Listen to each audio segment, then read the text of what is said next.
I stayed up at the bar a few times, but I didn't want the barman thinking that I needed someone to talk to. I sat in a corner near a window, but the barman kept coming over, casually walking past, looking for empty glasses, and asking me if I was all right for a drink or what I thought of Brazil getting hammered by the Germans or of Garth Brooks not coming to Croke Park. I tried to picture myself from where he'd been looking at me. I can't have looked that bad, that lonely, or sad, or neglected. It never occurred to me that he might be gay. I was 54. I was too old to be gay back. There was another place, the Blue Lagoon, a bit further away at the other end of the street. I hadn't gone in, but I didn't like the look of it from the outside. It was always too busy, full of families and couples and groups of men who looked like they talked serious rugby. I can hear her, my wife. "Grow up, Victor." So I stayed put and decided that Donnelly's was my local. I'd never really had one before. There were 3 or 4 pubs within walking distance of the old house, the house I'd just left, but I'd never homed in on one. I'd been in each of them only a few times over the years, and I don't think I'd ever been on my own. Rachel had always been with me.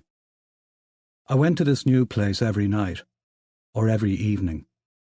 I had to force myself to do it at first, like going to the gym or to mass.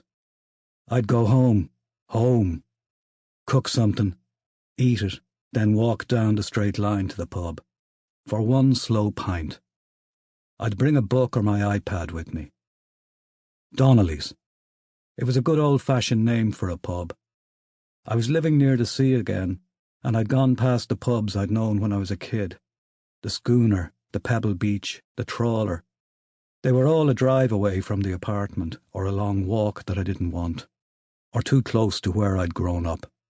That would have been sad, a man of my age going back to some wrinkled version of his childhood, looking for the girls he'd fancied 40 years before, finding them. Donnelly's would be my local. I trained myself to feel that it was mine. I listened out to hear the names of the staff.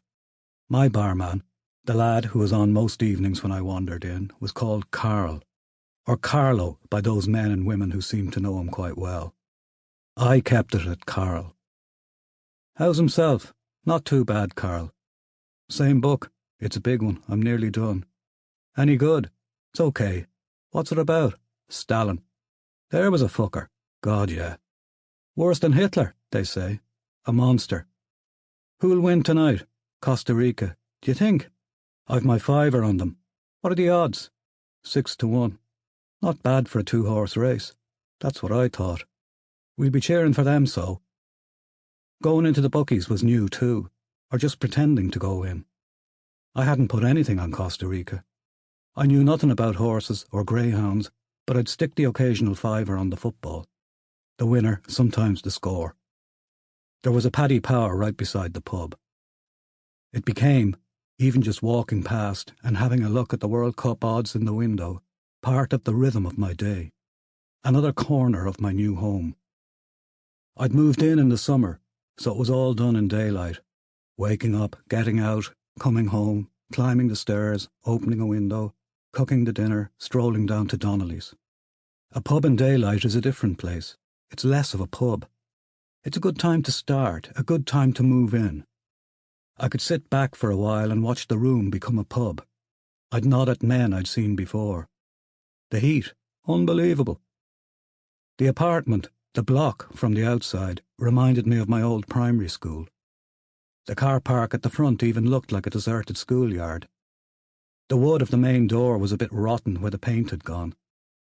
The door glass had chicken wire running through it. The stairs up to the first floor were wide enough for gangs of charging boys. And there was something about the light that came through the high window at the stairwell in the morning. It seemed exactly like the school stairs more than 40 years ago. It wasn't an unpleasant sensation. My old primary school was only a couple of miles away. The secondary school was even nearer. The apartment was okay. I'd decided that almost immediately, even when it was empty and bare, and the letting agent, a nice young one in her early 20s, had let me in to see it. It was going to do.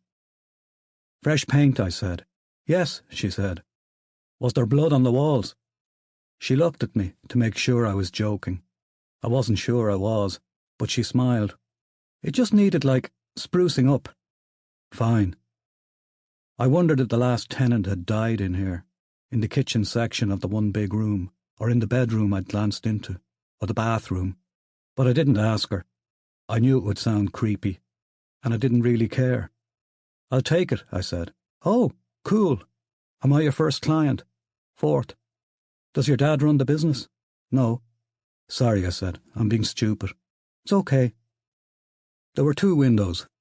I looked out one of them and saw the car park, the low railing, trees, and the red brick houses across the street. I pointed down. Cats, I said. There were 2 of them, 3 of them, sitting under a Renault that looked like it hadn't been moved in a long time. They're all over the place, she said. She stood behind me. But they don't do anything like. Grand.